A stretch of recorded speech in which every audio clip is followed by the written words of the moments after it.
In arrivo nel Veneto altri 912 migranti. Immediata la reazione del presidente della regione Luca Zaia, che parla di vera e propria invasione.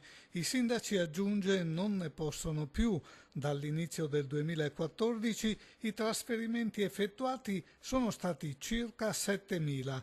Dell'ultima ondata, 205 migranti sono stati assegnati a Venezia e altrettanti a Treviso, mentre solo 17 a Belluno.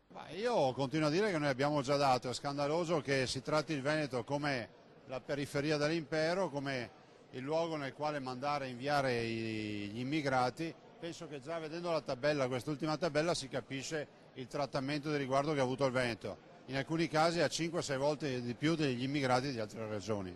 La quota più alta, quella riservata a Padova, che attende 210 profughi. Furioso il sindaco Bitonci, che dichiara senza mezzi termini che i cittadini faranno adesso le barricate. Sinceramente Padova non può sopportare altre 200 persone da mantenere, che poi ce le troveremo magari in giro per le strade, ce le troveremo magari in giro a fare gli spacciatori. Insomma, è un problema.